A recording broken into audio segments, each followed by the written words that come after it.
Cool. So this is cheat code. Cheat code is basically a software that you use in TradingView. I recommend you all get TradingView just even if you're not going to have cheat code. I recommend getting it because they have this little hot list here. If you press this little fire, it's called the hot list. And what this is able to do is just tells you where all the volume is. You know, I want to see it. And then let me make this a little bigger. You can actually change these to you know, whatever you want, whether it be the biggest losers, the biggest gainers, percentages. Like I said, is sometimes not so much about the dollar amount, but you know, percentages is where we make our money, right? Like Apple moving $1 to $2 in a day is not a huge gain, but if you can find Tesla that moves $50 or $60, that's a larger percentage gain than it is just going to try to buy Apple shares and trying to make money off a $1 or $2 move in a day. But here at Cheat Code, it's pretty self-explanatory. It's buy and sell signals. Right now I have the cheat candles on. They just help me like not have to worry about looking at price action. It's just straight momentum. So it's an average. Go ahead. You got a question? I did, Hunt, real quick, because it reminds me of what's already on TradingView, the super trend. Yeah, so super trend, let me add super trend to this because I do like to use super trend hand in hand with this. Okay. I'm more of a price action trader. So y'all can see all of my, this is one I used to pay for, AI signals. I paid $150 for this. And then I found cheat code and I was like, all right, I'm done. And y'all, I've been through all of these indicators, okay? And it's not that complicated. Do not do what I did. This is too many indicators. You do not need this many, all right? I'm doing too much over here, but I really wanted to learn and I found what works. And so, super trend I'll add it so you can see how super trend. Oh, wow. So super trend kind of gives us these boundaries right now. If I see this point right here coming towards super trend and it doesn't make it, I know that that's going to break that level and it's going to fall even further, right? Just simply because if super trend is telling me that I've got support here, if I break this line, I'm out, I'm gone, you know. But I use this on a larger scale. I use this on a day. And if you ever get a screen like this, you can come grab these side panels right here where you see the dollar amounts over here. Grab that and scrunch it so you can change this. Now this is Ethereum. Let me look at something a little longer history. So this is the S&P. So if you didn't know, the SPY is an ETF of the S&P. So I'll show you all how to look at ETFs and dive deeper into them because they're great ways to invest as well as great ways to trade, simply because they're based off of the performance of a catalog of holdings. But looking at cheat code and this, you can see super trend saying, hey, you've got support right here. And then super trend or cheat code does this as well. This is what they call an EMA cloud right here. So this is an EMA cloud. I wonder if anybody's trying to get in. Hold on, I just want to make sure I'm not leaving somebody out. Show, okay. Participants. Oh yeah, it was somebody trying to get in. Ooh, my bad. Okay, Sana, sorry about that. I have it on like invite only, where I have to admit you in the room. So sorry about that, Sana, but you in here now. Okay, so this EMA cloud is similar to the EMAs. Some of you have been in one-on-one sessions with me. Just a few of the indicators that I use are EMA, MACD, RSI. Kim noted super trend, definitely one that I recommend to all beginners because it kind of takes the guesswork out, right? So when super trend says, hey, you have a ceiling here, respect that because that price did too, right? It came up, it said, oof, came back down, right? So then at this point, super trend saying, hey, there most likely super trend threw out the buy signal down here, right? And so it ran up, you hit this sell, it comes back as resistance. This then becomes your support, this super trend line right here. Now, with cheat code, like I said, it's this EMA cloud. And this is going to be a shorter EMA, so like a 20-day. This is going to be more like your 50. And so you can see how this particular stock bounces off of this. And once it crosses this one, it has to go to this one, right? So this one is where it kind of finds its support on these lower EMAs. So just in general, when you're trading an EMA, I would rather it meet along this support line, these trend type lines right here, versus, you know, coming to buy something up here, right? Because it's going to continuously bounce back down. And I don't know when it's going to cross this line to come back here. So I don't want to be caught up trying to catch this trend. I want to catch a sell signal, let it come back to where I know it has support, right? This EMA cloud. I know it's going to have support here. So I always want to find these types of entries, and super trend and cheat code kind of come in with those buy signals coming off of these bounces, right?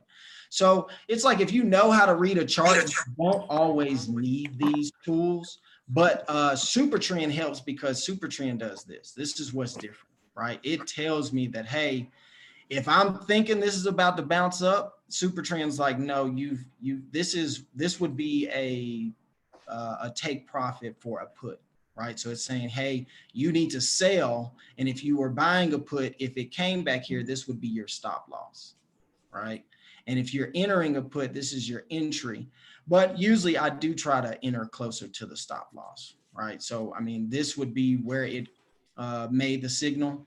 Now, if I take these cheat candles off, I'll show you the difference in between what I see and what you all see, right? So these are just normal candles. Maybe if you didn't have cheat code, you wouldn't necessarily see this caution candle, but this caution candle is what helped me realize that I needed to let go of my positions, right? Because I already know we're at the top of these. This is part of cheat code as well. This is called a CC swing. Kind of works similar to MACD and RSI, and I'll be going over those just in a few. But just when I'm at the top of these ranges, that's not comfortable, right? That lets me know that there's room to fall. This gave the first signal, and this squeeze lets me know that there's some type of price action about to come, right? And if it's at the top, this is telling me that this is almost like a overbought type of situation, as well as this, right? It just sort of sums up to say that you're high on these readings, right? If this is the top of this and we are up here, this only gives me room to fall, right? So this is why I threw out the sell signal, and you can go in smaller intervals. I try not to go below an hour because it just kind of goes back and forth, because it's more like if somebody's like a scalper. So if I'm scalping during the day, I might trade this on an hour or a 5-minute interval, because I'm scalping. I can come in, I can see this buy signal. I can buy it right here when this caution candle tells me, hey, there's a change in direction. I can do 25% here. I can do another 50% here. And then I'm all gas, no brakes, because I get this. And these signals right here are letting me know, hey, we're about to have a change in direction. Now, for me personally, I take profits here. That's why y'all see me just like in and out of trades, because while this may say it can go here, that's almost like Bollinger Bands telling you that there's a range in volatility of reaching this point, but I'm not here to gamble, right? And I'm just going to take what I know is guaranteed. And if I get a buy signal down here, a caution candle, this signal me right here, this signal me right here, I'll run up to this line and be happy with my profits, right? So that's how I use this. It also, when it says sell, so I'll show you all Ethereum and what I've been posting over the last few days. A lot of people were like, nah, Bitcoin ain't gonna fall below 47,000. And I was like, look, like I trust cheat code. So when this thing told me it was gonna fall, I did not deny that, right? So this caution candle was that sale to go up. Super trend, obviously, up here is showing that there is a wall of resistance. So for everybody that was like, no, we going back to 60, I'm literally looking at this and saying that if we cannot make it over this line, we ain't going anywhere, right? So super trend is helpful for that. Also, cheat code is coming in and throwing out these signals right here to let you know, hey, you've reached this point. And then like I said, with this super trend ceiling, that's already letting me know that you're being pushed down. And here's the sort of take profits for right. So if you were a trader or something, like I said, if you were to come in and trade these types of on shorter intervals, sometimes it'll get tight like this. This lets me know that there's not enough momentum. But this starts to change colors, lets you know that it may be changing directions, and you can get a scalp from, you know, where it fell to up to where super trend says there's a resistance right there.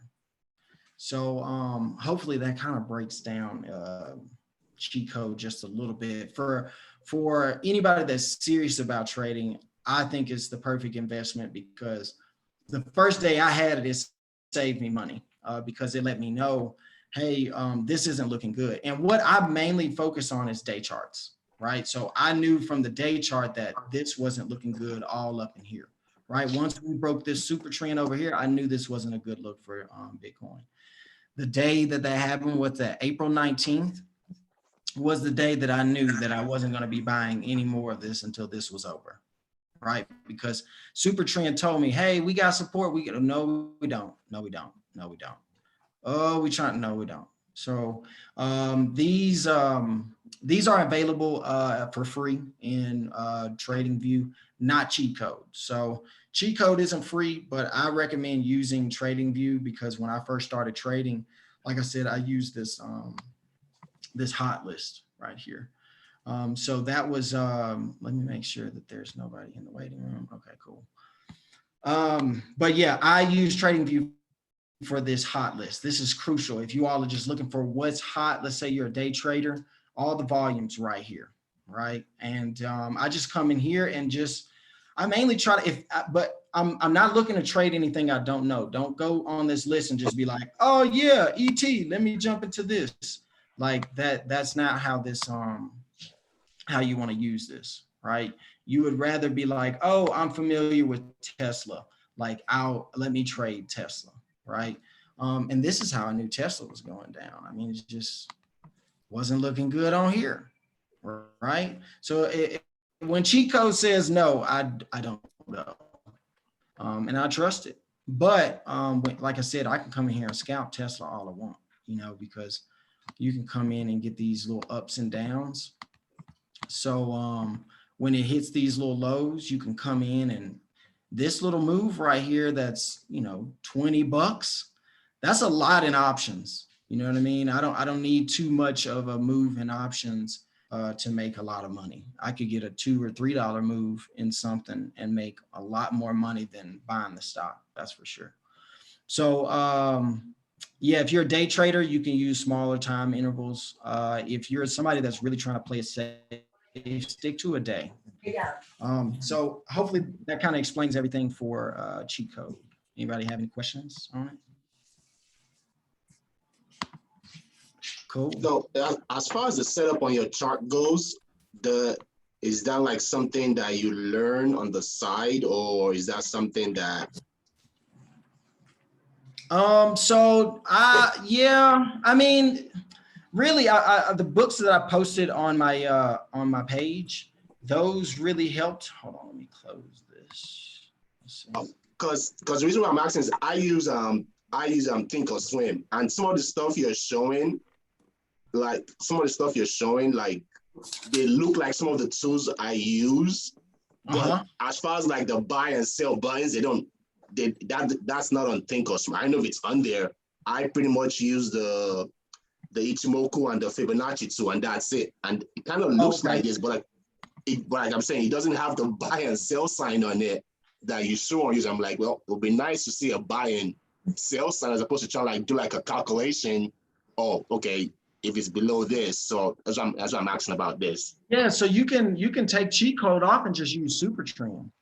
You know, so I'm in Mexico, so my internet's just a tad slow. Hold on, no, it's not. I took the candles off. So one of the things when you get the cheat code, you don't need the candles because it comes with candles. So I took them off. So this is what you would see without cheat code, right? So it's kind of confusing. I don't know, you know, I had cheat code and then I was like, dang, I'm getting good. You know what I mean? I was like, I'm gonna trade without cheat code, you know? And no, never doing that again. Never doing that again, because right now I could be like, oh, you know, I feel like I would, what is this, Tesla? I feel like I would come and buy this, but then cheat code is like, it could still fall a little bit. And I trust this, and it's not giving me any signals to jump in right here. But, you know, like I said, if the day is getting close, I can jump down to smaller intervals and see what's it doing on 4 hours. Oh, well, 4 hours is still saying it's got room to fall, right? And y'all, I don't try to compete with this thing. This thing is like, this is a bot, you know, like and then Super Trend lets me know, well, even if I jumped in this, you have a wall right here at 605. I'm not comfortable with that, right? But like, I know if Tesla goes over 605, we broke through the resistance, we're on the way back up, right? I mean, just based on where we are on this chart, I don't do too much charting in. Usually I would have horizontal lines to let me know where, so I won't have to look so far back. I would just have it on the screen. But I don't really need that in trading view with cheat code, because cheat code kind of does that work for me. But in this case, you know, it's looking like Tesla could have a little bit of run, right? But only to like 605, because Super Trend is saying there's resistance. So if this does run, it has to break this line. But you don't, you know, without cheat code, you still see that line, right? And you can still come in here and say, all right, on a day chart, I can come in here and say, hey, right here, my little tools, you can say horizontal line. And I want to draw a line right here. Why? Because it's come here and it's back here again. So what are we going to do from this line? And is there any history previously at this price? No, because I mean, we're at some really high highs for Tesla. So right now, I know that if Tesla cannot hold this line of 555, pretty much, it will collapse, right? And where does it go from there? Maybe this line, right? Because Super Trend is saying that this was an old resistance, and this is where it took off from. So I know that at 470, it kept trying to break through here, right? It broke over 500, came back down, came to about 476, came back down, came back to that, came back, kept fighting, kept fighting, kept fighting. Finally, people realized, well, we ain't going down from here, so let's go up. Right, and then it just runs. Also, these happen in cycles, right? So if we were to look at the S&P, it falls at certain times. Even if you've traded for over a year, look back at the times that you lost and know that the stock market is going to have the same effect on your account when that time comes the next year around. So I've started to realize, because May was like my first rude awakening, that the stock market just didn't keep going, which is why I had a heads up on this year's May, because last May I lost. So I was like, well, I ain't doing that again. And here we are again. And even March, you look at March of not only last year, but the year before that, and this year, right? It did the same thing. It's just last year had a catalyst. The pandemic sent March's dive even deeper, because fear had just increased so much. So with this, I usually, like I said, I try to find these points, right? I'm looking at a day interval, and I'm looking at how the price actually reacts to these lines. So I know that at this 555, and you don't have to be exact, right? But we just want it to be there physically. So when we're at this line or we pass it, we know that, hey, this is not safe for me. And where can it go from there? Well, we know that previously there was a resistance here from Super Trend around 475. So we know if Tesla were to break this 555 line, it's definitely going back to 500, if not testing that 475. But like I said, anytime something shows me that there's room to go down, I don't really like to trust that. And especially with cheat codes saying it's showing me signs of that. And then look at the SPY. I mean, yeah, I don't think there's going to be any. I mean, yeah, this is just too high. But when you put on cheat code, it basically lets me know that, hey, we're going to take a little break right here. There's this yellow caution candle in here as well, giving that sign. So I use cheat code a lot to at least help me from losing money, right? Because I don't want to be the person coming in thinking this is going to keep going up. And this is telling me that there is more room for down, right? But if you don't have cheat code, yeah, you're kind of just left in the dark in terms of, I tried to trade without it, and you can do it, but you don't really maximize your potential because you don't know when to sell, you know, and you kind of get on that winning high. And yeah, I use cheat code to definitely help me. Now, Webull though, I use a lot more indicators in all of this information, right? So my indicators are the EMA, I use Bollinger Bands. And another one that I use if you're a day trader is VWAP. So definitely write these down, VWAP, EMAs, and your EMAs. There's a lot of traders that use different EMAs. What works for me is the 50, 100, and 200.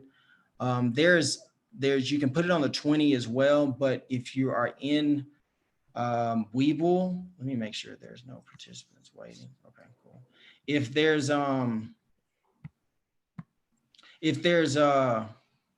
if you wanted to put an alert for a particular price, or even click on smart here, right? And I can tell this to let me know when it falls below those MAs, those moving averages, right?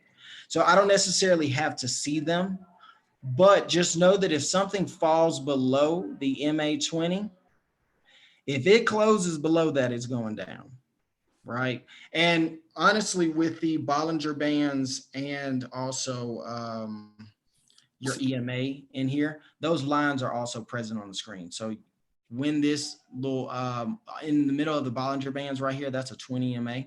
So when it crossed that and closed under there, you can see it started to have a downtrend, right? Because it broke that level of support. Because if you're on an uptrend, this stock rides these lines, right? And then once they break these lines, they go down towards lower EMAs.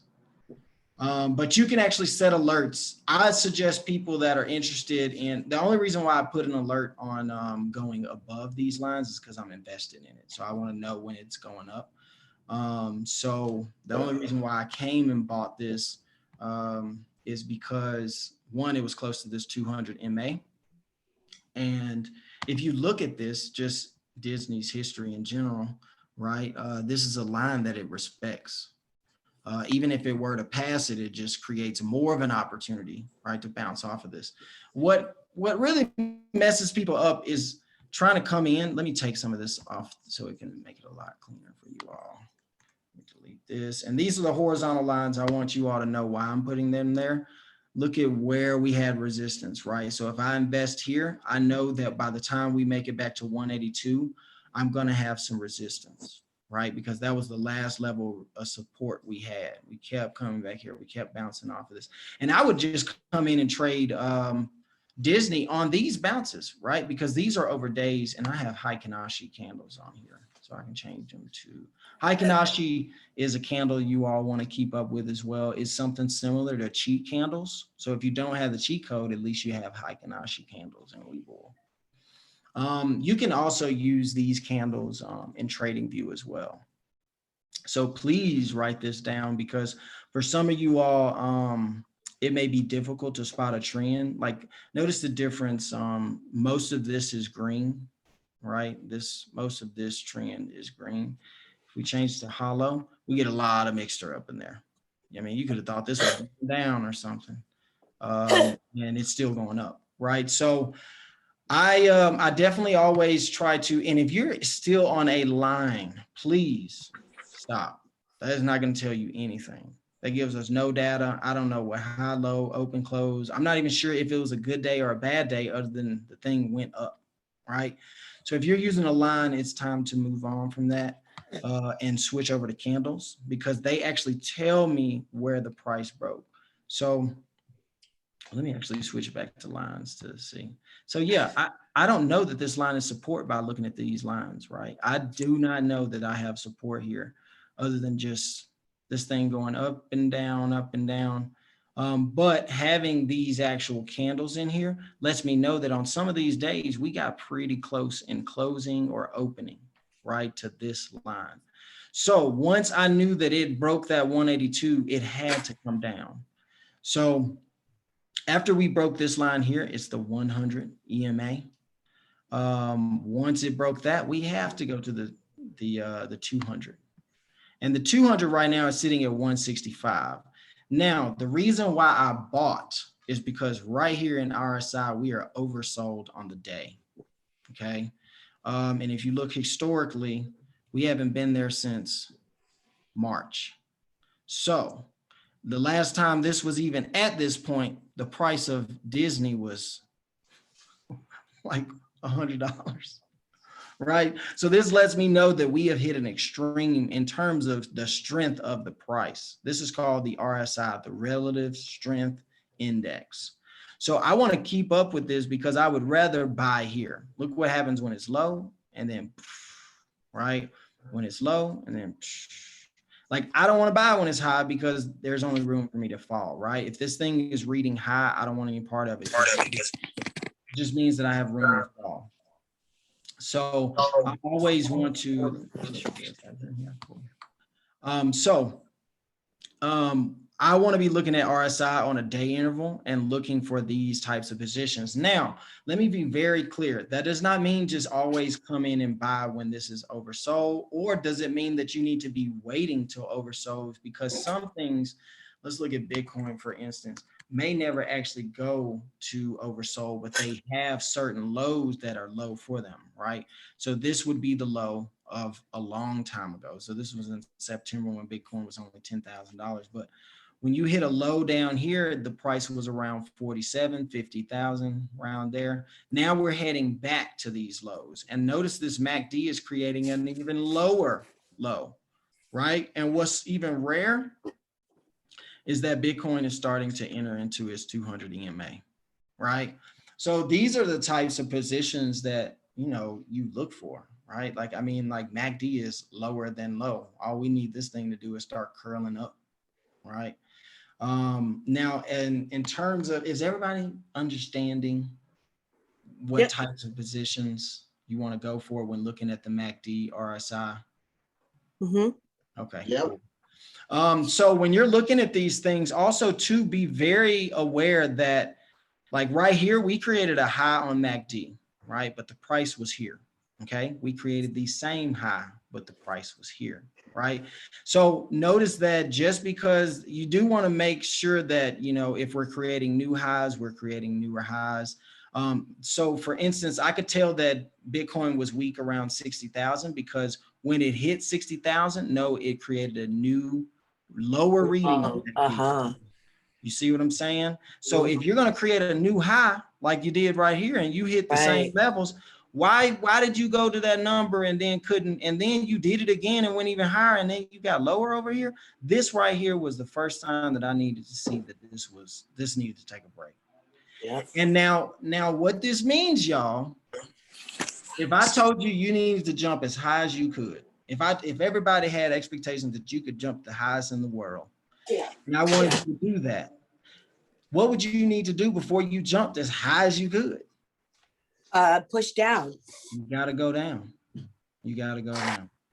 So in order for any stock to really, people need to realize that things that just don't keep going up, right? And so this is when I knew that there was no hope for 70,000 from 64 until these started to reset, right? So now that we're reading new lows on MACD, new lows on RSI, and we're sitting at 40 something thousand, then you can say that, okay, now you have an opportunity to go up from here, right? Now you got room to run because you can't make new highs, all these new highs, and all your indicators are reading new lows, right?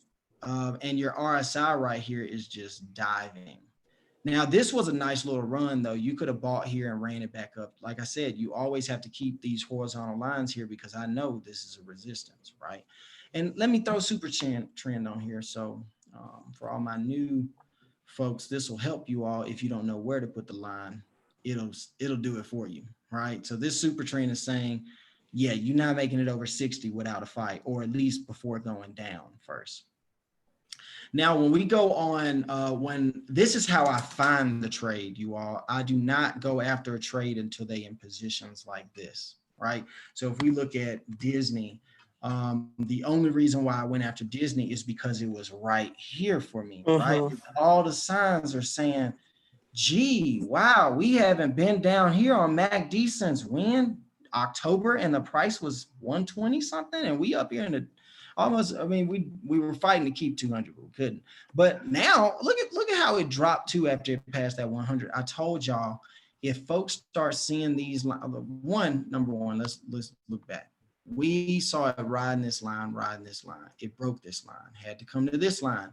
Now, once you can't hold this one, and this line starts to come towards it, once those cross, that's what they call a death cross, right? And it happens in the actual MACD. These lines intersect, which basically just confirm that, all right, you got to go down from here, right? You've got to be pushed down. And once people realize it was to this line, look how it opened up the next day. It opened up so far down, right? We were up here, and then people woke up broke. You know, and so it was because we had never really tested this line but back here, but even then it was all these lines were at the same point, right? So if we've been respecting this here 50, respecting the 50, oh, we can't hold the 50, well, we going to the 100, oh, we can't hold the 100, we got to go down here, right? And it's not always going to go exactly to where the 200 EMA is, because like I said, some people may see this low MACD and RSI and say, you know what, I just want to buy. And look at all this volume. Look at that. That's the most important thing right here. Volume, right? Without it, we're not going anywhere. We're certainly not going up without volume, right? Like, look at this volume and look how it opened up that day, right? We're not going to go up without volume. So we're not going to have, you're never going to have a day that was a good day without the volume. Now look at this is what I noticed. The average volume is 10 million. And y'all, I think this thing was at 10 million by like 11. And that's when I was like, yeah, I'm just going to go ahead and have to jump in this. And the volume ended the day at 33 million. All right. So these were the types of things that I look for. I'm paying attention to volume because volume is key. Now, one of the things that I show to people in my sessions, so for anybody that doesn't use Webull or hasn't been in a one-on-one with me, order flow is crucial for me. I always come in here and check this because on that day, obviously people sold a lot because folks woke up broke that day, right?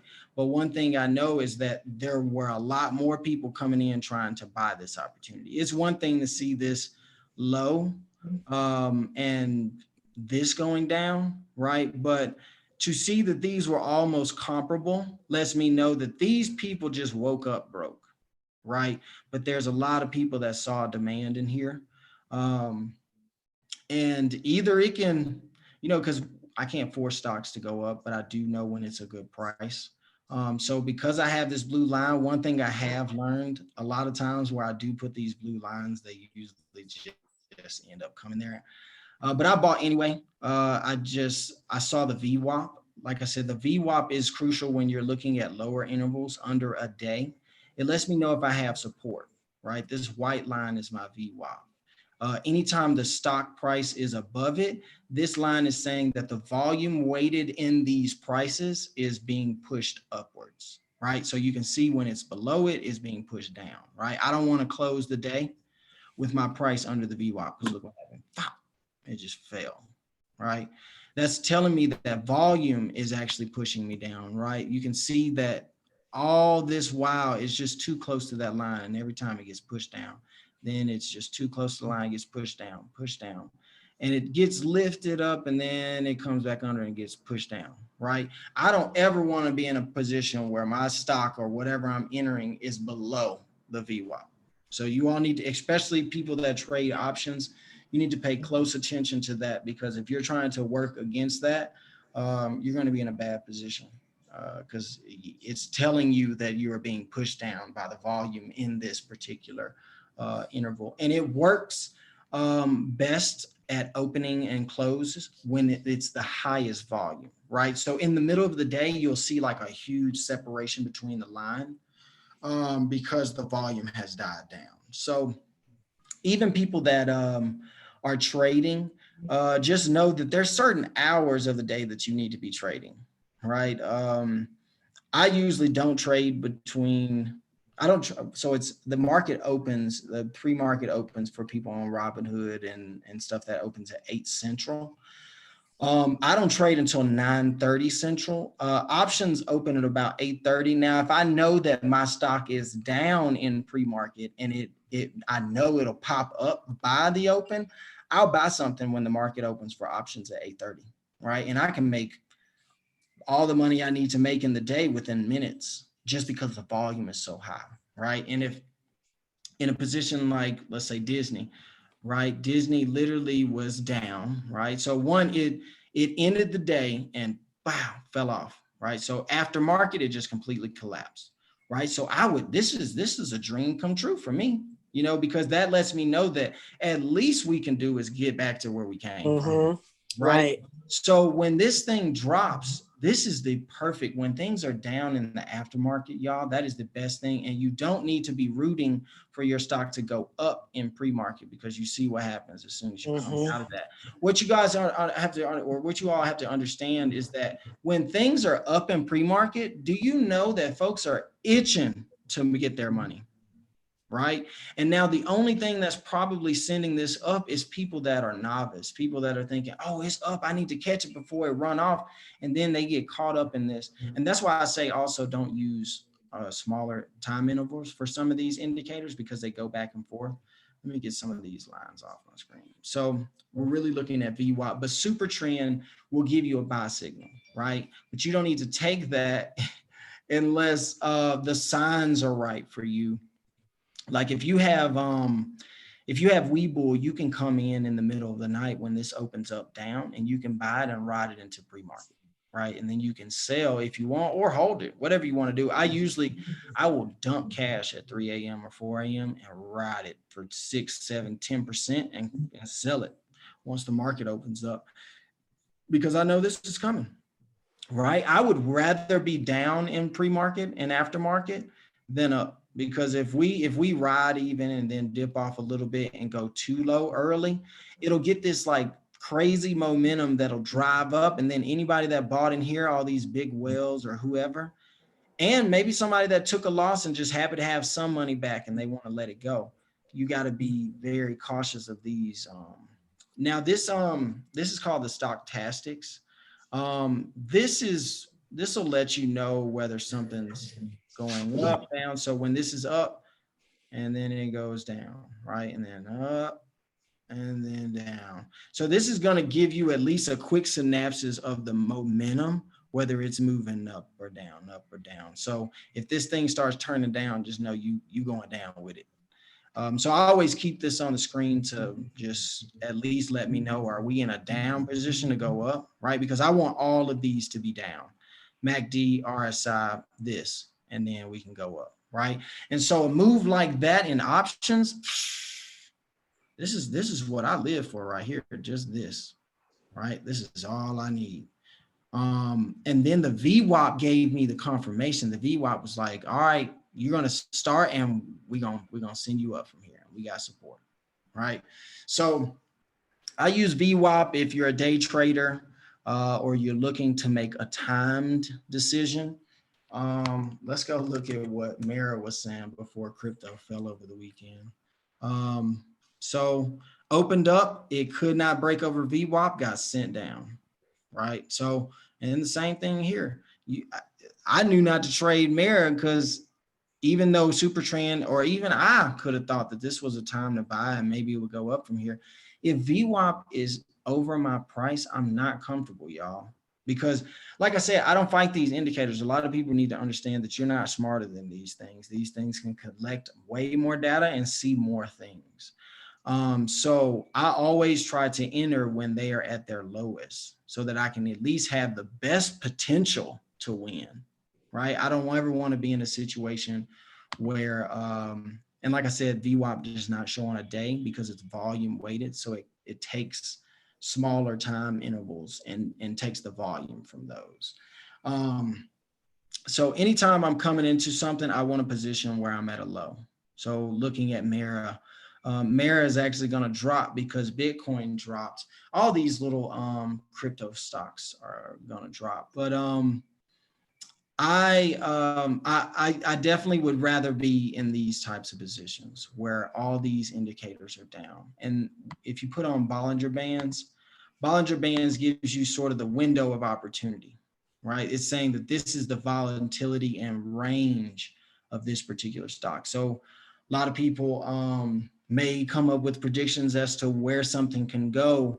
And these indicators will just show you, hey, you have a range of possibility of going to 41,000, right? But then if you take off Bollinger Band and use Supertrend says, well, the first wall you got to break is 32. But I already knew that at 30 that we have resistance here. Why? Because of price action. We tried to break through right here. We tried to break through. We got through it. We came back the next day. So this is why I say you all need these candles, because maybe a line chart won't show you that. Nope. Right? But you need to know this. You need to know that a day after we went here, that we actually came here, not there. Right? That's why I say you all need to stop using a line. So if you're on Robinhood or you're on anything that is showing you a line, you are going to lose because you need to see this. I need to know that after we broke through here with this bar, that we came back a couple days later, right? And without that, you can't see that. And even with Heikkanashi, it may not show that. It's just going to show you have a trend. It's just like, yo, if you buy here, you good. And then once it turns red, I'm out, right? And I'm waiting, because Super Trend is telling me where this support is right here. So we turn this back on the hollow candles. Oh, I guess it changes. I didn't notice that. So Super Trend actually changes depending on what candles you use. I just noticed that. That's something new to me. But using the hollow candles, like I said, I noticed that this is a price action area of support, right? We keep bouncing off of here. We came back here again, right? So once you broke this line, I know you got to fall. Right. And I'm not trying to catch you at 26. I'm not trying to catch you at 25, 23, none of that. Why? Because I knew the last time you actually had some support, it was actually down here. So that's why I say when you're like, oh, this stock is below 30, I should go buy it. Like, no, you need to go look at the chart first, because if it's below 30 and you think that's a good price, it's not that 29 is a good price or 28 is going to be a good price. We need to figure out where was the last time people were willing to hold this thing, right? And it was around this area, this 17, 16, 18 kind of area. We were bouncing around here for a while, had some support, and what did? We came right back here. Now, if you put on the EMAs, it'll probably just show you all of this, right? So yeah, look at us. We right on the 200, all right? So that's why I say indicators are, let me get rid of all these. This is what's crazy, is this is where I used to trade Mara, right? When it was just like $8, $10, $11. It's crazy. I was buying like $12 calls on Mara, and now it's all up. It went up to the 57.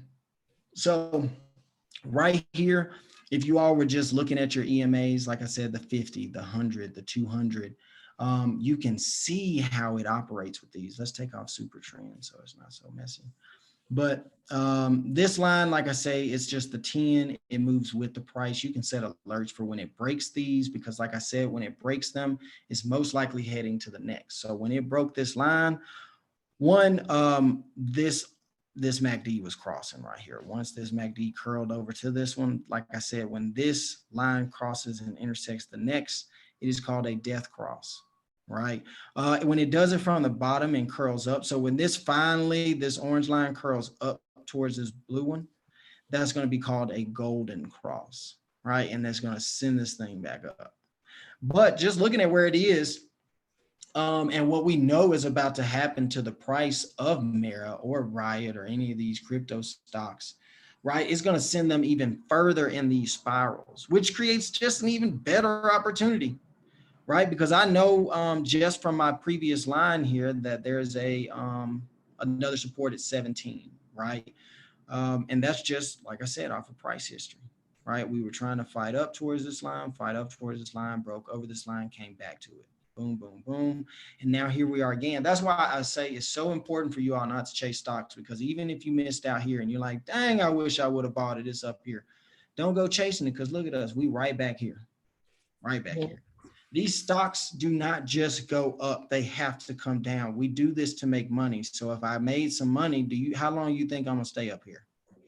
Right. And then like if we're creating new, this did the same thing as Bitcoin because they work the same, right? So it's the same graph where you see the price around this time created a MACD high, it went up higher, created a new high. We went even higher in price, but what did the MACD do? It didn't go as high, right? So that's the first sign I know right there. We done here. Everybody's like, nah, it's gonna go up. Nah, I don't know. Nope, y'all ain't looking at the same chart, because I'm seeing this right here that literally this thing's heading back towards this, and that's not a good sign. And then right after that, wow, people are like, oh, should I hold on? Should I hold on? Should I hold? And look, notice how it went up to it and curled back down. When these things separate, it's not a good sign. Now, when they separate going up, that's a good sign. Right, you're good. You can ride this thing until you see it curling towards back itself, right? And then once it curls, you need to run. And not to mention, we had a high. You could Questions. The red lines on your screen right now that are showing the resistance. Yes. Yeah. Is that like an indicator you have set up in here No, also? so that's just, those are my lines. Like I said, those are my lines that I put there just based off of chart. Right. So before you look at any of these indicators, let's I didn't even take the bottom off. Let's take off EMA. Okay. So if I'm just looking at this bare naked, how can I make sense of this? Okay. All right. Well, one, I had my high here. All right. So previously, that's just a place. Come here, this horizontal line. You can do these in TradingView as well. But I want to say, okay, I had a high right here. Now, after I make note of this point, I need to look either left. Now, if I would have made the line here, let's say I don't see any of that. And I'm like, well, dang, it stopped right here. I wonder why it stopped right here. Well, because it did that in the past, right? So this would be, you can find recent lows and put a line there. And if it doesn't connect to anything, you're in the wrong place. Like, let's say I was like, let me put it here. Right. This line has some relevance because, like I said, we've broken, we tried to fight over here. We tried to fight, it came back down. This is why these candles are important, because I want to know that on this day, we actually tried to get up here and we closed. And then the next day we were down here. Right. So we kept trying to push up, kept trying to push up, kept trying to push. And this is what happens when you break these lines, this type of movement. Right. This is, I mean, wow, this is in one day, it jumped 42%. Look up here, look up here. 42% in one day, folks.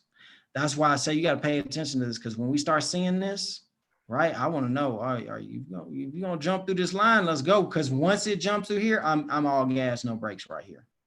Because I already know that people know their support here, right? We've been trying to get over this line and we ain't letting ourselves down. We're going to give it another try. We're going to give it another try, give it another try. And then, wow. At this point, I'm all gas because I know that we've broken this resistance and we're showing that this old resistance is the new support, right? So worst case scenario, if I buy here and I get anywhere up here, I'm cool with selling because I know we're going to come right back, right? And that's why people are like, why don't you hold? And it's like, yeah, you can hold, but I mean, even if you held, you would have lost money, and then be like, okay, we're making right here. We were at $49. You would have gotten extra, $8, right? If you would have held it for another month, like I could have sold right here at February 17th and you wouldn't have made more money until April 1st. Right. So that's why I understand why people just don't like, if we're hitting all new highs, which this was, right? We ain't never been here before. We have never been here before this. Right. So if we hit this and we all up in the highs and stuff, I don't see why people hold up here. Right. We're high here. We're high here. We're high here. All of these got to go down. Right. And then you're going to go down. All your money you made just went down because you probably bought here. You Even if you bought here, you still back to only just losing all, that was 42% in one day. So if you didn't sell here, I can't even imagine the money you lost waiting to get back to where you bought it at, right? So when you're doing these charts, make sure that I want to look at, okay, where was this high? Right here, cool. Now, how does it connect to what happened? Because I see that, well, once we broke this line, we had a large pull. After that, we came back to it, right? So then I want to know, this line is not so much significant as much as just knowing that this is as far as you can go realistically, right? So this line, I don't really even put this line there because, you know, it's like if you go there, cool, I know to sell, but it really holds no relevance. I want more of like where these lines intersect. So this was a resistance. We broke through it, made a large leap up, came back. And once we could not hold this line, we come back to this one, right? So now this is the range, right? And so, was there a question? No, I was just saying, I see it. Sorry. So, yeah, so there's this range that it creates, right? And so I know that if I break this line, right, this old resistance that became new support, well, if we broke up here and I closed below this, that's a sign of weakness, right? There ain't no buying in here. You don't come buy this in here, right? You don't buy it in here. You want to meet it at where we already know it bounces off of, right? I want a better position here because even anybody that would have been like, I should buy here is going to go back here. Nope, came right back here. So I don't want to buy in the middle because it's room to either go up or down. And I don't like chances, right? I want a guarantee. This is a guarantee. And even if I bought right here, right? If it's showing signs of weakness, I don't want to hold it. And that's why I say switch over to these Heiken Ashis, because at least Heiken Ashi would have been like, nah, don't buy right here because it's still red. It's still weak. We back here. And then it got weak, I let go, right? So you can, and then once it broke this, it was such a strong trend back to this. It was almost like a no-brainer. But I tried to make sure that I teach people this first because you need to understand price action over everything. Because where this stock has been is really important as to where it's going to go. Because you may have missed out on it here and here. But look at us now. We're right back to where we started, right? And what's even better is, like I said, these indicators have reset. They're much like springs, right? If they're working in the right direction, because there's only so low that these can go, which also means that there's only so low that this stock can go, right? So if we're at oversold, we're at the bottom of this, we're at really low lows for MACD. Yeah, this thing would just have to create newer lows in order for it not to go up from here, right? But because Bitcoin went down, this is going to go back. So this RSI will come right back down. But you don't see this type of stuff unless you're on the day interval, right? Because most people are going to be trading long-term off of this. I don't look at, when people hit me up and they're like, yo, what does it look like on a 5, 15, 1 hour? I don't look at that. You know, I want big picture right now. I want to know where's the opportunity, because, you know, when you come in and look at where these are, this is telling me I have room to go. I have room to grow, right? As long as I'm not up here, I feel pretty comfortable, right? But even at these positions, right, we're hitting these resistances. So this isn't like what price works best. It's like, nah, what are these indicators saying? Because they're going to tell me how people feel, because a lot of people will talk. And I've realized that because I'm in like a lot of like different groups and stuff. And I'll realize, and even sometimes they'll tweet something and I'll go look at the chart and I'm thinking to myself, why would they send somebody in on something like this? But they're like, yo, we're approaching 48. I think we're going to break it and head over 50. And it's like, they obviously aren't looking at the chart right here, right? And even in these moments, they're like, yo, I think this could run to 70. It's like, well, dang, we're oversold on RSI. And then the weird thing about MACD is, if this is a new high, why isn't it creating a new high over here? Like, I would believe it if it created a new high over here, right? And then I could say, oh, wow, okay, well, it's going to fall from here, but I know it can still bounce back. But yeah, you got to pay attention to these types of things with the RSI and MACD. And like I said, I just keep this Stocktastics one for it to go. It'll let me know whether my spring is going up or down, because it really moves with the stock, right? So you can notice when this goes down, the stock does too. When this goes up, the stock goes up. When this goes down, the stock goes down. So this moves with the trend. That's why I really keep this on, because if this is high, it's not my look, right? Because I'm going down. If it's high, it's not my look because it's going down. Like I said, in most cases, you would rather your indicators be down, right? And so when you look at Disney or Mirror or any of these stuff, I mean, everything fell, right? You look at RSI on this. Let's look at the MACD. It's not as low as it's been, but the last time it was this low, the stock was really low, right? So we weren't even at the same price when the stock or the MACD was this low. So these, and then like I said, this type of volume is what I'm looking for as well. So let's take a look at Mirror. See, we're pushing larger volumes at these types of positions because people are interested in taking risk here, right? So you want to pay attention to these types of things, because let's say Tesla, the reason why I knew Tesla was going to fall because its volume was actually decreasing. There was one day I had a one-on-one session with somebody and I came in and looked at Tesla, and Tesla had like an average of 35, right? And the volume for the day ended up at like 18. And I was like, nah, that's going to, actually, you can probably see what day that was. Okay, so it's probably this 21 day. So at end of the day at 21 volume, this is where I'm looking for the volume. So on this day, I was just telling them in there, I was like, hey, if Tesla can't hold this, I was like, its volume is really low today. If it can't hold this price, it's going to fall to this range because it's been here before. And what did we do? We came down here, right?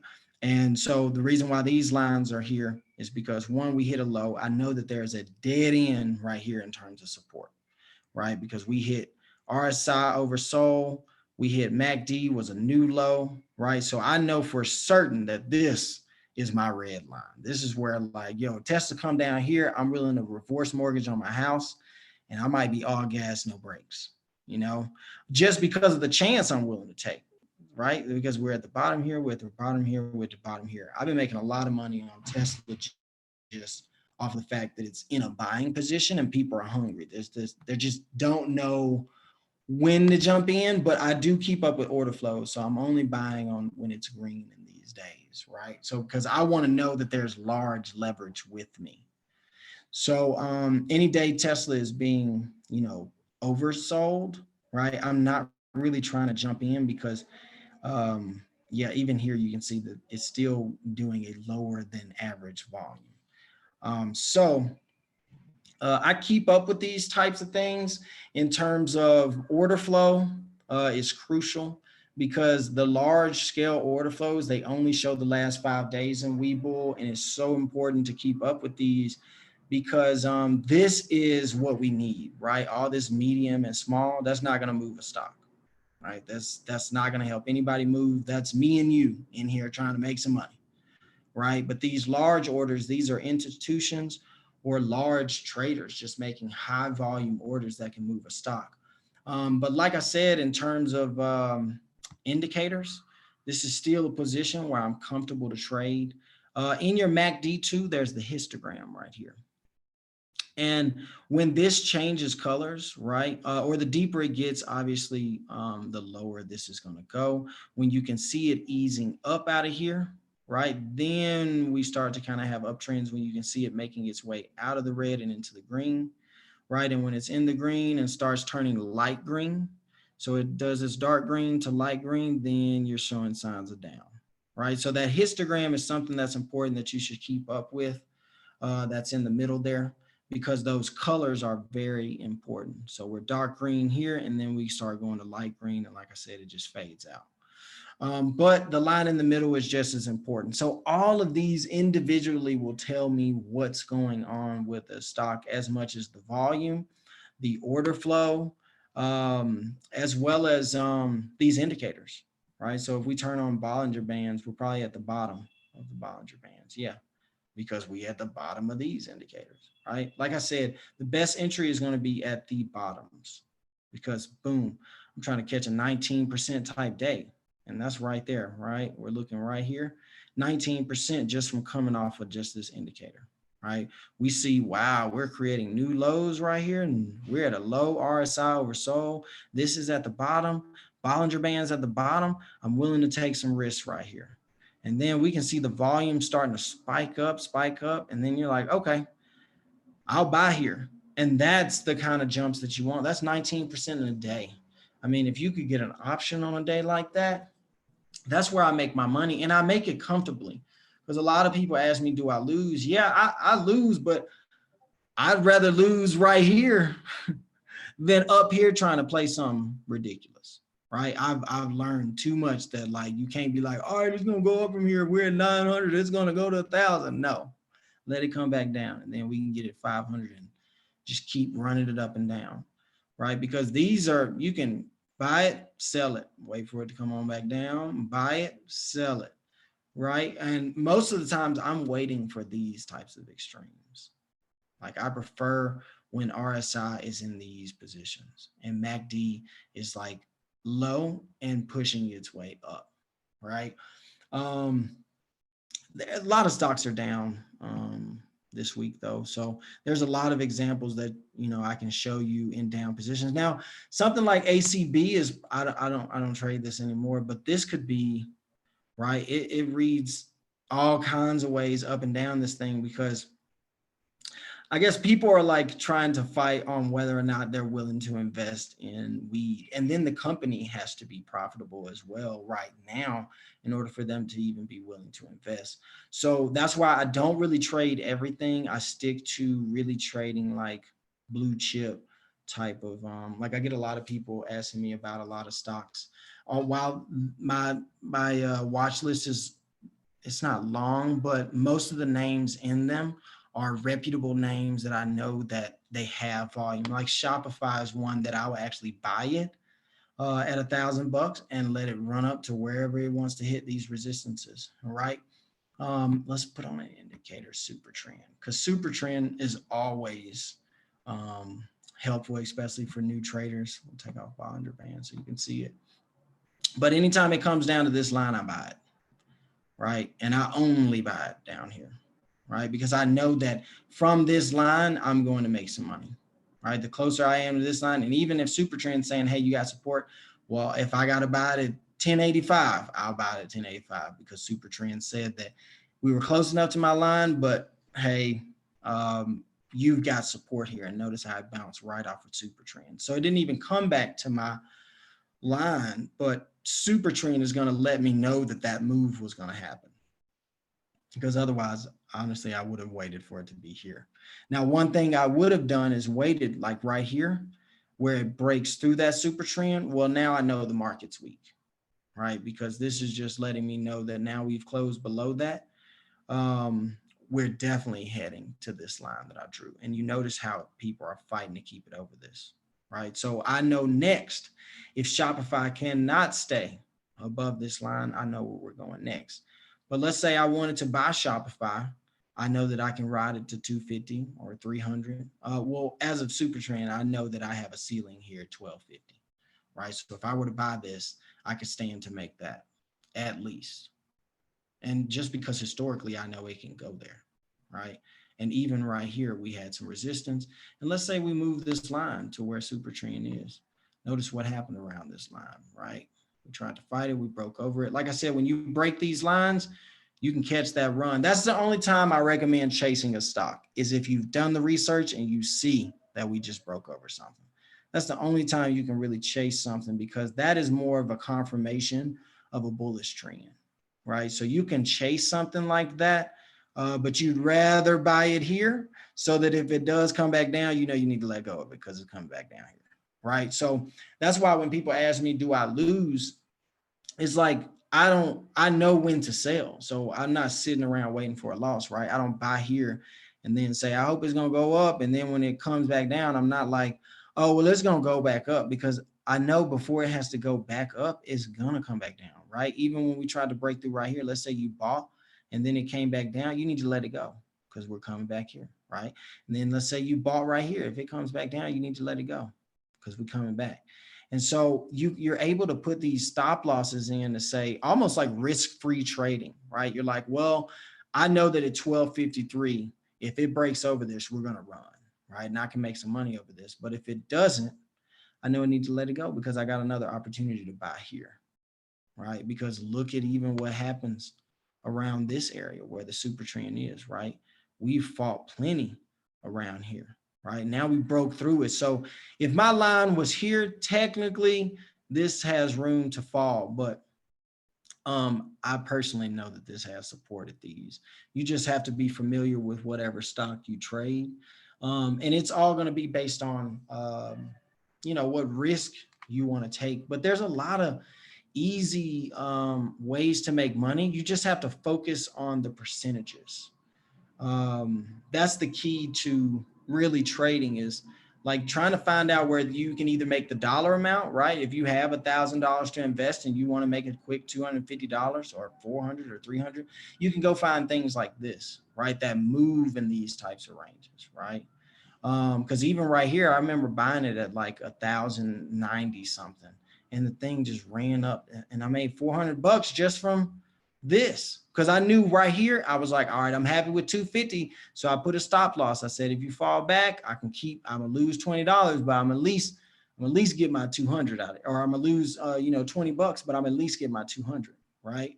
But it didn't come back to that stop loss. It ran up to $1,400. Well, I didn't ride it to 15, but it ran to 14, and I took my money because I was like, haven't been up here, and this was starting to be oversold right here, and this was starting to be high. Like I said, I take profits, y'all.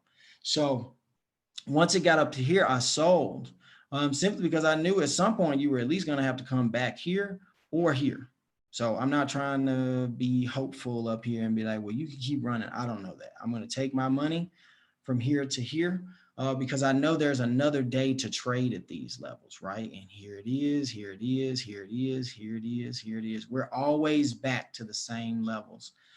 So that's why it's important for you all to do these horizontal lines, but focus on keeping them on the lows, because if this thing falls, I need to know where it's going to fall, right? Because I know that if this does not hold up here, we are coming here. And we'll stop here, right? We're going to have a day or two where we're fighting around $1,000, just hoping not to fall. Now, if it breaks that line, where we're going next? Probably right here, right? Because, I mean, that's the only clear line is between 900 and this 865, 850 kind of range, this area. And so these are the things that we have to pay attention to, because it's all about price action and finding these ranges, because I want to do this with the stock, right? Buy it here, sell it here, and maybe put a stop loss when it gets here just in case it wants to run here, right? But I don't want to lose money if I know that it has the potential to come back here, right? So I'm going to kind of open this up for questions. If y'all have any, just based on what we've gone over here. Let's see. Oh, and bar chart, so crucial, so crucial. Before I actually have this already bookmarked. Before I start the day, you all, I'll probably go over this in another session, because I want to break down each one of these pages and how you can use them. Because even though you do not trade options, this is a good website to use to find what options. I kind of talked about it the other day on my story, and some people actually went and bought some of the trades that were low on the put call ratio and actually won. But this put call ratio is basically letting me know it's puts divided by calls. Okay, so it's the put volume over the calls. So the higher this number is to 1, that means that the more puts there are against it, right? So let's find something that's 1.0. So this is almost half and half, because it's almost a 1-to-1 ratio, right? But there's just a touch more puts, and this is DoorDash, right? So when you're looking at things like this is one, you need to keep up with these numbers. Let's say you're invested in DoorDash. You could have seen DoorDash put call ratio going from 60 to 80 to 90 to now $1, right? And you could have saved yourself some money just from keeping it go down this low. But what this also means is that at some point, these people have to sell, okay? That's why Tesla, let's see what Tesla's is. That's why Tesla has these explosive moves. Or you all ever heard of a short squeeze? That's what essentially this is, right? There's so much leverage against you that at some point they have to let go. So while a high put call ratio may mean a bad thing in the position that it's going down, it could be a good thing if you feel like that's a good price. Because if that becomes a good price, well, let's take a look at DoorDash so I can kind of show you all the relevance and what happened to DoorDash since it has such a high put call ratio. Also, Webull has Roth IRAs. Highly recommend that. You can trade. I can do all this day trading and stuff with no capital gains tax. Obviously, I can't touch the money until I'm 62, but I'm not really looking for liquidity. I'm really looking to just create a nest egg. So also these windows can be set up in your Webull. You just click new board and then add widgets. So you can say, I want to add my watch list, or I want to add orders, or let's see, options. You can click on options. You can see the options. That'll be another day for sure, because I want you all to learn how to at least understand the options, because what's going on in here is affecting the price of your stock. So let's take a look at DoorDash really quick so we can see why and what a high put call ratio does to your stock. Wow, see, look at that. That's what I'm talking about in terms of explosive move, because a lot of times what happens is, wow, look at this volume, godly. So average volume 3 million, and wow, and it had 15 million volume. So like I said, if you have a high put call ratio, that creates a short squeeze. Those people have to let go, okay? Which creates a large buying bullish trend, which is what happened there. I mean, what did they do? 22% a day. So just based off of that move, I know that this number was higher, right? So people were betting against it and they had to let go. So this is something to pay attention to, because if you have a good stock that's been beaten up, and it's got a high put call ratio, just know that means, because options are, they have expirations, they cannot be held. They're not like stocks. You can't just hold these for a lifetime, right? They actually expire worthless unless they're in the money, and then you have to exchange them for options or sell it, or shares, or sell it. So when the put call ratio is high, just imagine this being the amount of leverage that you have to push yourself up. Like when GameStop was trading, GameStop had gotten pushed down to $13, and I think it had a put call ratio of like almost 2. I had never seen something so high, and I just bought it at, that low, because I just never seen the put call ratio so high. And like I said, the higher this number is, the more leverage you have to go up, but not always. Like I said, it's only on stocks that you feel like can go up. And obviously people were like, yo, I'll buy DoorDash. And that's what happens, right? So mainly though, I'm looking for like lower put call ratios. There isn't a number specifically, like let's say for Carnival, it has the lowest on the screen right now. So 0.26, we'll take a look at that. So for a low put call ratio, this means that nobody's really betting against it. So people are coming in and buying it.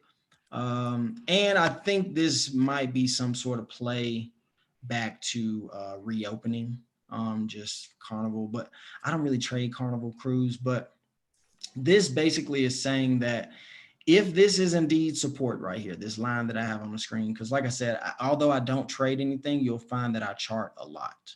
So I still have alerts set for just about anything, because I want to make money. I don't care if I don't trade it at all. I know that if this thing ever breaks this line, I have an alert for it. You know what I'm saying? Because for me, if it breaks this line, I'm willing to buy it because I know it'll come back. And I know that if it breaks this line, where is it going to go? Here, right? And this is the next level that I'll be looking for. But right now, when it broke over this point, I just want to know, okay, well, you broke over here, right? Or you were trying to break through. Then you broke through. Well, let me go ahead and put a line right here because I know you'll keep testing this.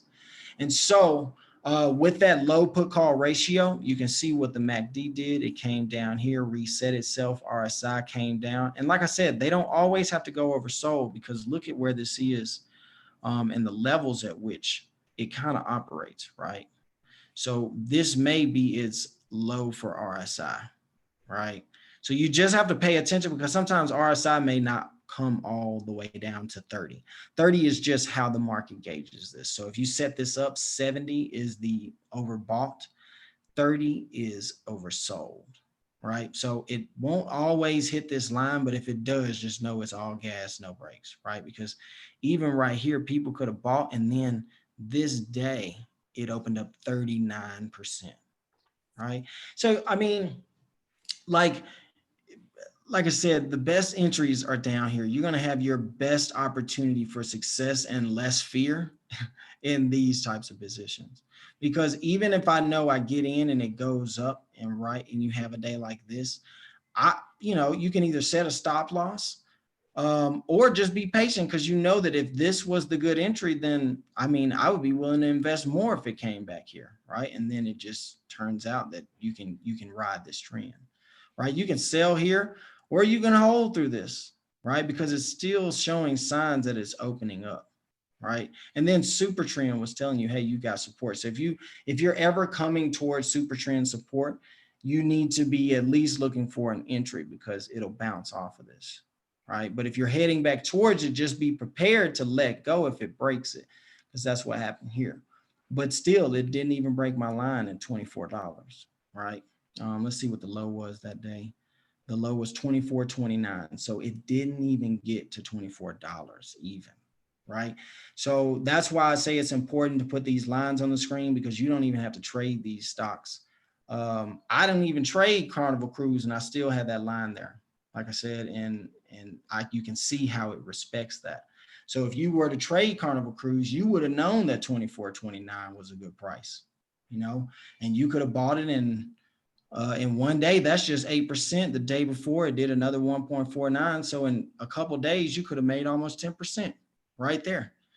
And then maybe held until it gets to this super trend level right here. But like I said, I don't trade Carnival Cruise, so don't go chasing Carnival. I don't know anything about it, but I'm just showing you all how I gauge these because I will come in here and look at something that I trade and write these down.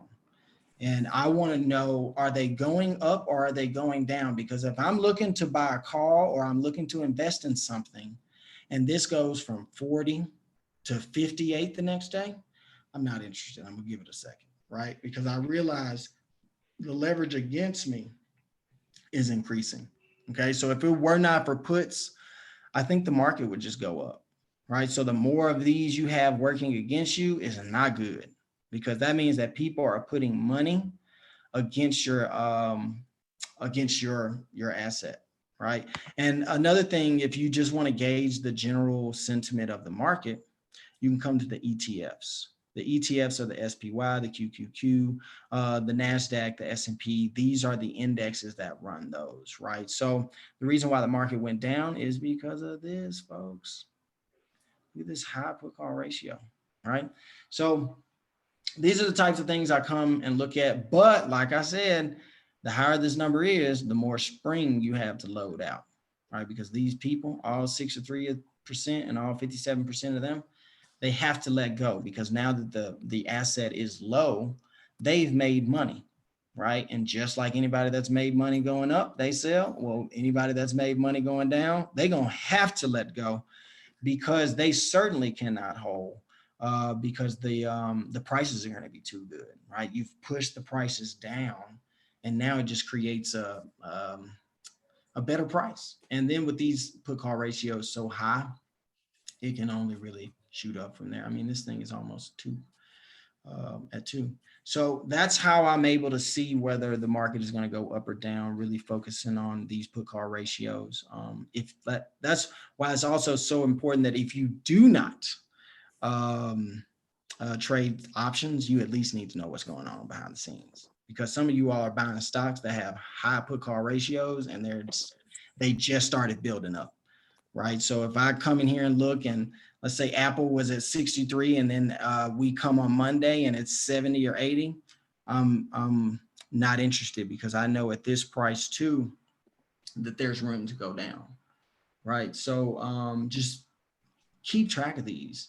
They change as the day goes on. So you can write them down in the morning, and then after the market closes, and that way you can say, hey, the market closed with the put call ratio this way, and it opened the next day moving in this direction, right?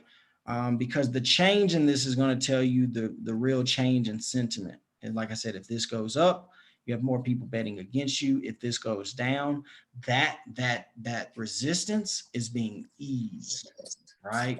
So I always come in here, check these in the morning, look for low ones. Low ones are not always the good ones, but they are the ones that have less people fighting against you, right? 79% of the people invested in options for Carnival are calls. So, Hello? yes. Can you hear me? So just that is definitely a tool you all want to use in terms of bar chart. Just keeping track of these numbers, that's very important. And these are going to be in the order of volume. So the lower you go down this list, the less volume there is in options. So if you have to flip a page, I'm really not interested, right? Because this is telling me where everybody's putting their money, and most of it's up here. So most of the times you're going to see me posting these in terms of options. Anything that's going to be at the top. So, I do DraftKings, Microsoft, Baba. Facebook's just it's just gone too far for me. But Tesla always it's expensive, but it's easy money if you know how to trade it. Apple it's good for people starting off at options, and you get Apple at the right time because the options are really cheap because there's such a high volume in them. So the options are cheap, and you could buy something for maybe 40 cents, and it could run to 40 cents in options is $40. So you could spend $40 and maybe make it turns into $70 or $100. And if you buy multiples of those, then you can get that larger percentage as it grows. But options, don't trade options until you get your timing right. Because once you can start making maybe 5+% trading stocks, then you know that you can make a lot of money trading options. But if you're having a hard time trading stocks and you're not making money, options is definitely not the thing for you, because you can actually lose more money over time, because you can lose 100% of what you invest with options. And the problem is that people will bet big on options, and you can lose 100% of that, right? So I've seen options. It almost wiped out my own account. But that's when I had to learn patience and learn how to read a chart, because I lost probably $6,800 just like when I first started trading options, because I was being really aggressive, and it's not necessary. Did you say five? Did you say a 5% or a 10% increase? Because this is where I struggle. Like I'll be doing an option trade, and I'll be up 5-10%.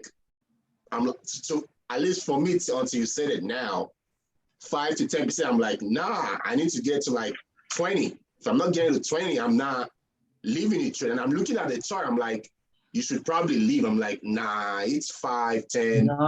You got to accept those, because think about this. When you look at some of your biggest traders, the people that run these groups that charge thousands of dollars, when you look at them and how they trade, notice that they're not showing you the percentages. They're just showing you the dollar amount, right? Because their $15,000 gain may have just been, 2%, right? Because they have the capital to trade like that. So we can't be expecting to hit home runs in quantity, But if we can hit a home run in percentage, we need to take it, right? I have a question. Go ahead. Is it okay if I ask a question? Yeah, go ahead. So, I do trade options, and I'm learning more, but like one time I bought 2 different contracts, right? And one was like just shooting up, and the other one was like staying on the negative. So I think it's really important. Like, I'm not sure exactly.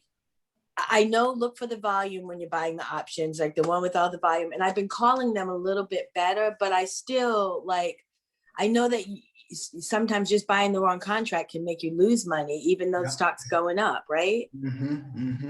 So what would you like? Because I know you do well with the options too all the time. So what would you say? Like, what am I doing wrong when it comes to picking now? But now I am going to go to because I use Bart chart, but I wasn't looking at that. So I think maybe doing that might help me, what you just showed us. Yeah, I would, so with options, I only trade options when the time is right. So let me just show you all my setup and how I work and why I work this way.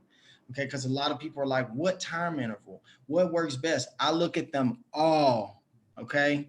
I look at a day because I need to know, okay, we on 200 EMA right here. Okay, bet. Now, what are we on in 4 hours? 4 hours, we got VWAP support. Okay, now on my 1 hour, do I have gas here? Like I want to make sure that all of these are working together. I'm top down, right? This is the top. This is telling me that Ray, this might be the day, G, right?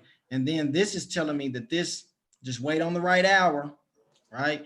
And then when I'm looking at the hour, I'm looking for these types of oversold positions here as well, because I noticed that a lot of traders from Twitter and stuff would send out alerts that said so-and-so is 1 hour oversold, right?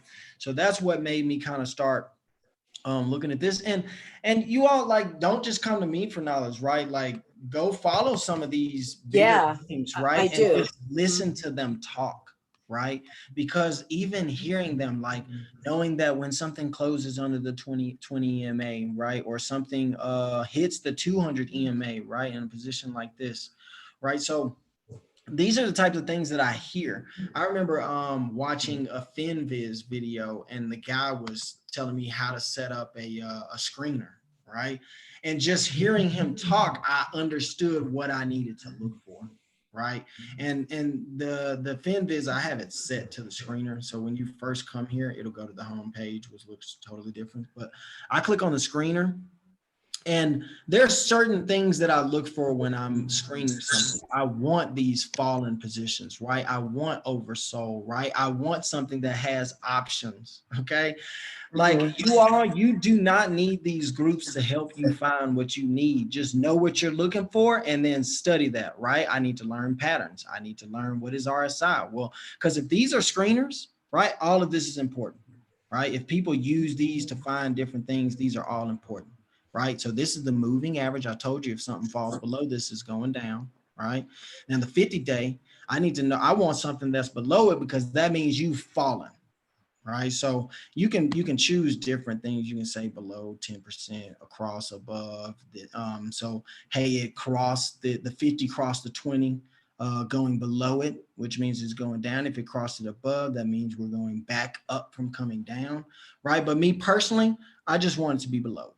Right now, in terms of the 200-day, I can be either above it or below it, because being above the 200 EMA means that I'm either, let's go back to here and I'll show you all on the screen, because actually it has Tesla as number one over here. So we might as well, it has Tesla as like my number one target based on what I look for. Right. And that's why I've been trading Tesla recently, because it's my type of stock, just based on my screener, right? This is what I look for. I look for falling knives. I want average over 1 million, right? I want the change doesn't have to be up, but being up lets me know that we're moving back up from these low positions, right? We were oversold, but we're actually moving upward now, right? So if you look at the charts, you can click on charts right here. When you click here, it'll say it'll show me the stuff that I'm looking for. I'm looking for these type of positions, right? I'm looking for this type of stuff. Now, when you, and you know what's crazy, y'all? What are the stocks I've been talking about? Tesla, Mara, right? I mean, it's mainly because I trade stocks like this. But so because I do know these stocks, I knew they were in my type of position. But let's say you don't think like me. Let's say you don't even know what to look for. Go watch a video on FinViz screeners and they're going to be like, hey, make sure your free float is this and your price per earnings is this. And so when you're going through, it may not make any sense to you, but then go Google it and be like, all right, well, he told me I want RSI over so or whatever. So go look up RSI and understand what it is and learning how to use a screener. This is the key to all of those people that charge you all stocks. This is all they're doing, you all. They're saying that, hey, by the way, based on how I trade, Tesla's looking like a good play. If it holds this position right here, we could have a bounce, right? Like all that stuff, they be trying to make y'all seem like they know what they're talking about. They using screeners, y'all. Okay, so don't get fooled. There's nobody there's no like Wizard of Oz when it comes to the stock market. There's no person that's just like eyes everywhere. It's like we use these things to find what we need because each trader is going to use this differently. These are my types of trades, right? This is just telling me that we are at low positions, right? This, like I said, you can click on this chart too. I think it'll make it bigger. Yeah. So look at this line, right? So if even FinViz will do the work for you, FinViz will actually come in and do these trend lines for you. And look at this horizontal line right here at 200, right? And why? Because we've been here before, right? And why did this thing come up on my graph? Because I want it below. Well, the lines aren't that dark here, but you can see that this is the 200 EMA right here, this line. And that's where I want to meet something. I don't want anything that's up here, down here. I don't, And what's crazy is it broke this trend line right here, this blue trend line. This blue trend line is not an indicator. It is a drawn line based on these lows, right? So it's saying that if this is the trend, if this is the uptrend, if you break here, you go down. Now, if you break this line, well, the next line I'm assuming you're going to come to is this 200 EMA. Right. So, and it actually has the 20, 50, and 200. I keep the 100 in there because it is beneficial. Sometimes stocks will not stop at the 100, but sometimes they do. But like I said, I think it's always necessary to have it. But for the sake of FinViz, they just use the 20, 50, and 200.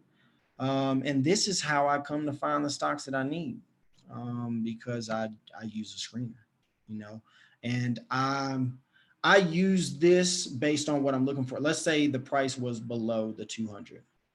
So where's that? Price below 200. That means that these things have fallen a lot. So Alibaba has gone too far. Baidu gone too far, right? All of these they're gone too far. But that doesn't mean that they're a buy, right? It just means that they've passed their old range, right? They broke that line of support. This is the danger zone, or an opportunity to buy Baba at $209, right?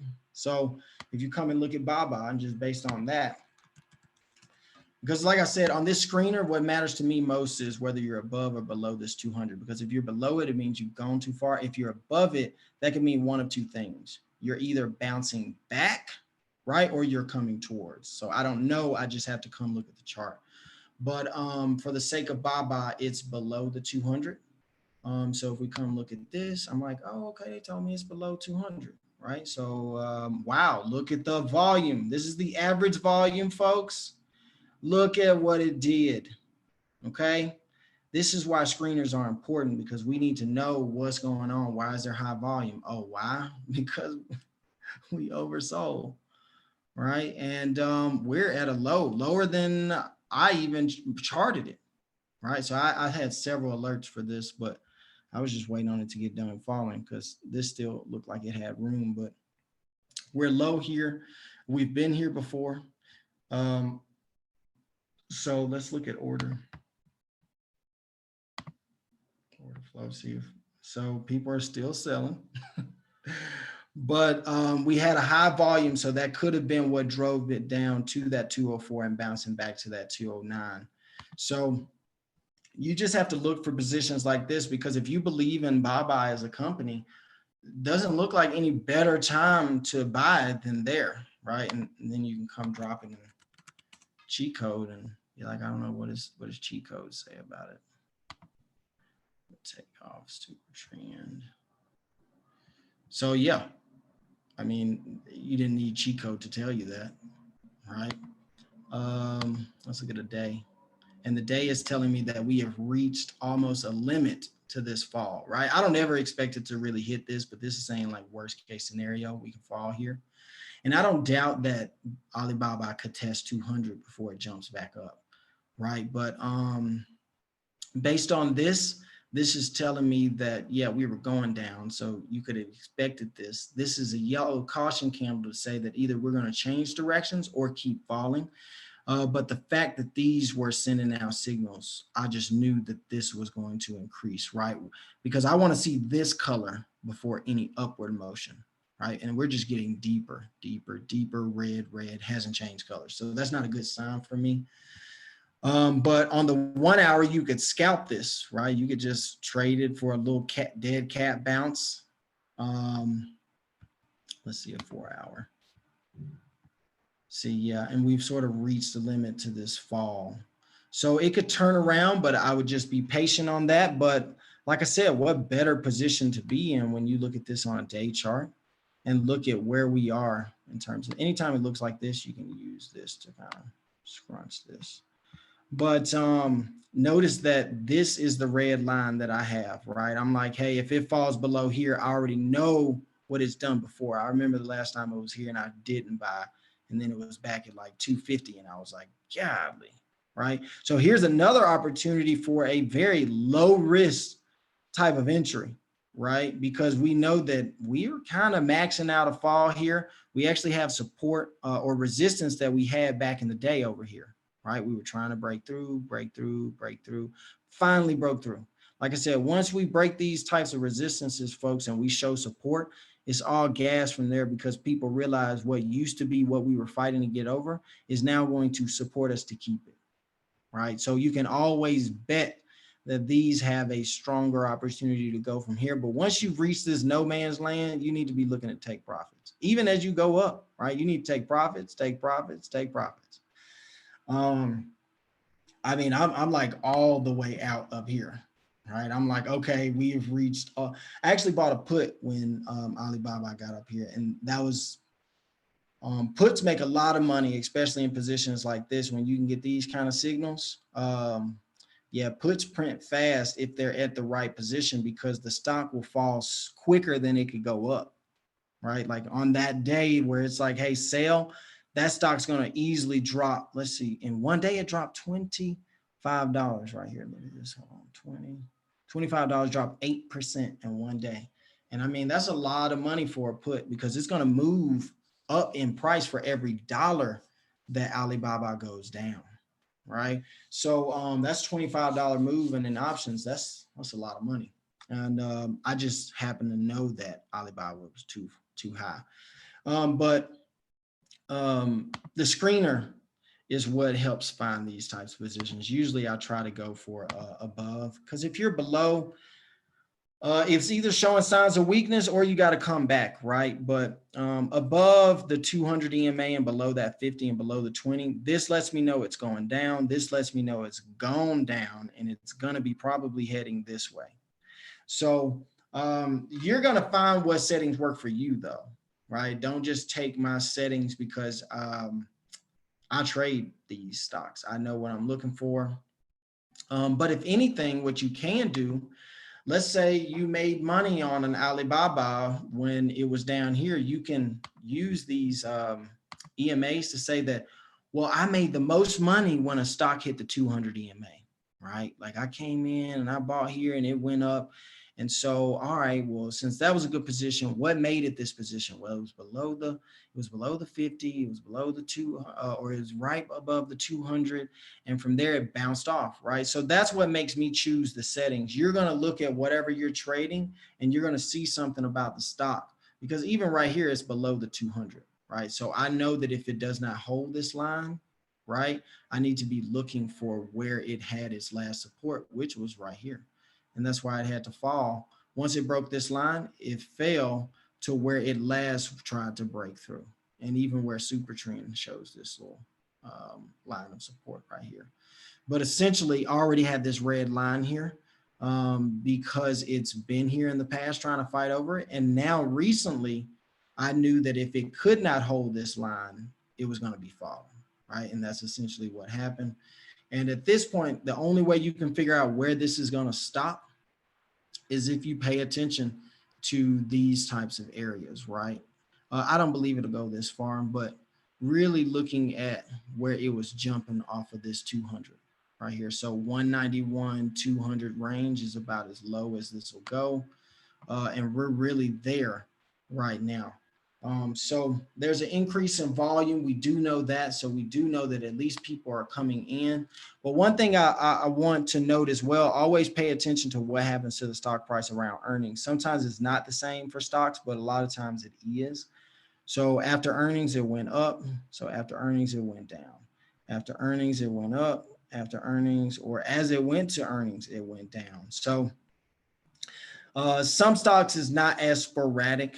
Some stocks and most stocks, I would say, are going to fall after earnings, right? Because the thing about earnings is that when you're leading up to them, you're making a bet that the company will do good, right? So as we're going up to earnings, we're going up, and then reality hits and people are like, nope.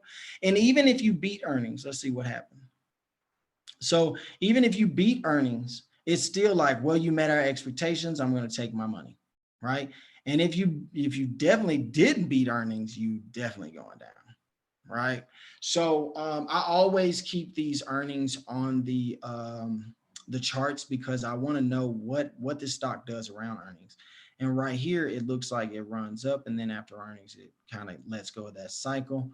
And in this case, it's just going down, whether it be news, whatever. There's so many different catalysts that could be hitting this stock, but notice what happened when it gets in these types of positions, right? When we're low and then running high.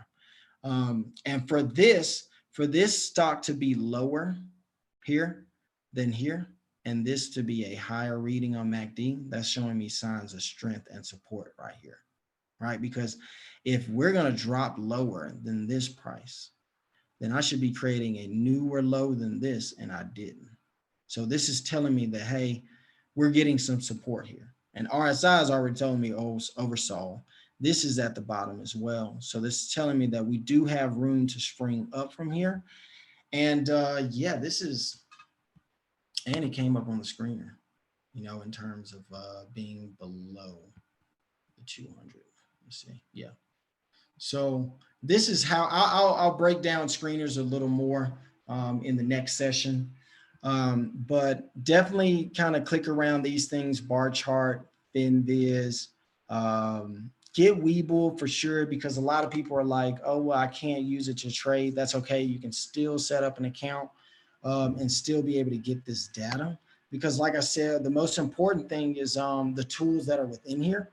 Excuse me. So the order flow, right? I want to be able to come in here and see what's been going over the last few days, because if this isn't going up, then I don't have the leverage that I need to move this stock in the right direction. Because even though this is a large amount of orders being sold, notice that still the inflow is in favor, right? The inflow is still larger than that, but I need more.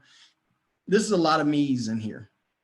This is a whole lot of me's saying that, well, I know Baba's been at 300 plus, and right now it's at $200. And so this is a lot of me's coming in and just being like, you know what, I'm willing to take this chance, and then I just need more of these people, right? That's all I need. I need one big green day, and yeah, we back to this direction from here. Because like I said, look at this, lows, that's what we're looking for. And this is a new high. So even though this didn't create a new low on here, one thing that we need to note is that this thing, that's why I was saying it's always pay attention to the highs and the lows in here, right? So if this is a low and then we created a new low, but did not create a new low for the MACD, that's something that's important to note when looking at these. And also it's going to be different for every stock, because what should have happened if this truly was going down, this would have created a newer low right here. And we would have been lower on this side. But this is telling me that we're actually moving upwards in terms of just direction strength, right? But hopefully that kind of gives a quick synopsis of using just a little bit of bar chart and FinViz. Like I said, I'll break these down some more, but I really just on this one, I wanted to make sure that everybody understood the importance of these horizontal lines, because they let us know the range in which things trade, right? So once it breaks through this line, I know that we're heading to the previous line that I traded, right? And then once I can make this line clear, I know that if we head back to this one and we can't break down it, or we can't break over it, right? Well, I know we're coming back to this one. And if we can't hold this one, I know we're going down. And where I haven't drawn the line, because I would still just buy it from this point. But just generally speaking, it's probably going to be somewhere in here, which is 195, 194, in this range where we can see that it came down and it had support off that 200. So this is like worst case scenario. If MACD decided to turn down more here, worst case scenario, we look back at price history. Let's take these EMAs off so we can see it. So you can see that it was bouncing around this particular price. And even historically, if we put a line there, well, it used to be a resistance, right? So you could draw a line here. I don't think it's that important. I don't think Alibaba will come here, but if it did, it's heading towards this area, just simply based on, where it tried to break out previously, broke over it, and came right back to it, right? So that's what's the significance of this line. But understanding the price of it, I would think that it would have to come back from this position, especially being an RSI oversold. But I'm not a fortune teller. That's one thing we can't do. We can't force these stocks to go back up. We just have to be able to manage the risk that we put into them. So the lower the risk, the better the opportunity to actually be successful, right? Because I know one thing, that if I invested here and we don't hold 204, I'm letting go, because I realize at this point we're coming back in this direction.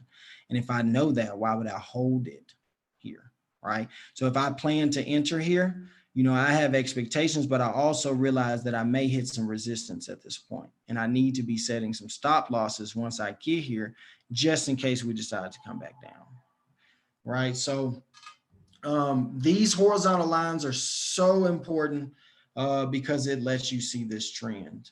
And using these indicators collectively and not individually is what's going to really lead to your support, because just because this is oversold does not mean that this cannot go lower. Right.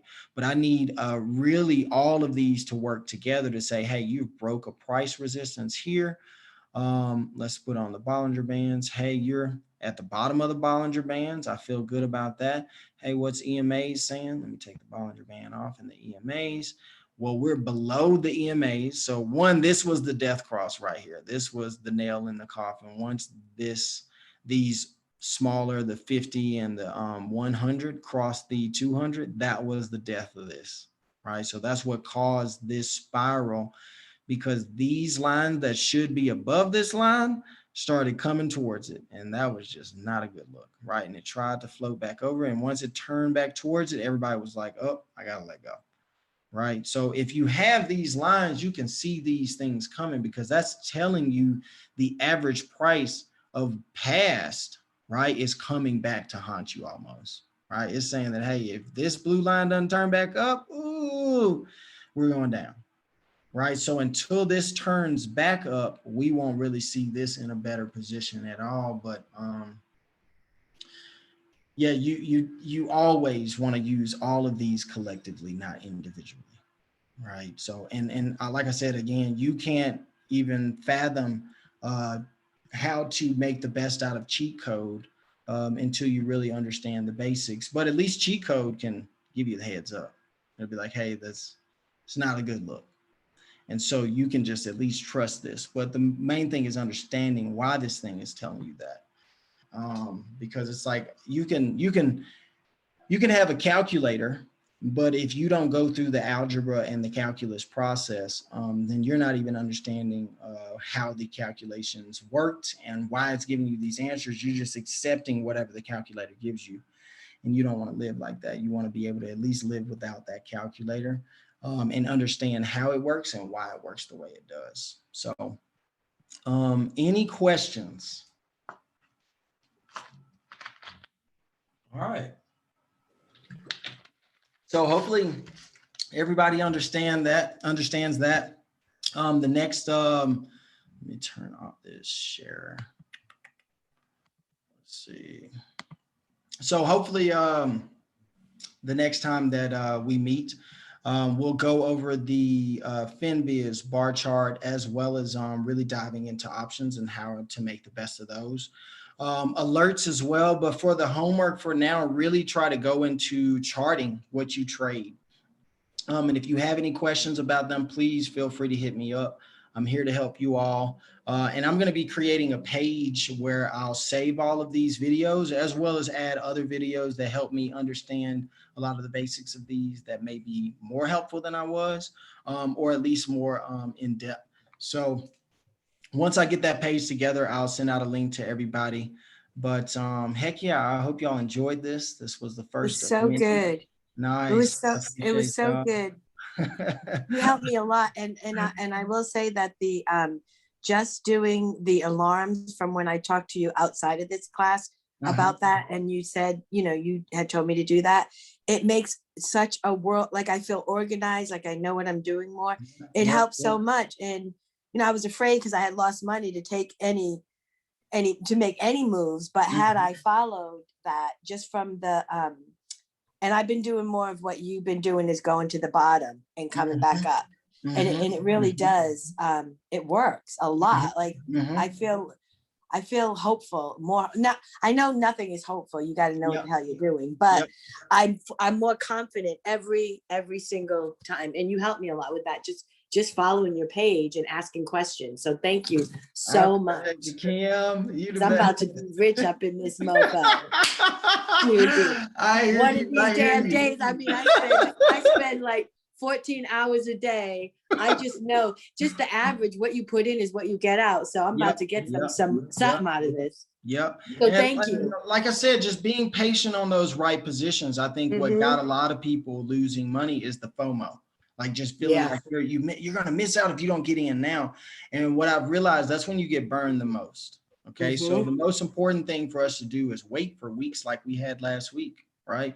Where like these stocks have come back down to the start of that FOMO feeling, right? So where everything took off without us, here it is back waiting on us again. And either you jumped in too soon and you have less capital now, or you jumped out at the right time waiting for this position. Right. The only reason why I'm successful at trading is because I'm patient.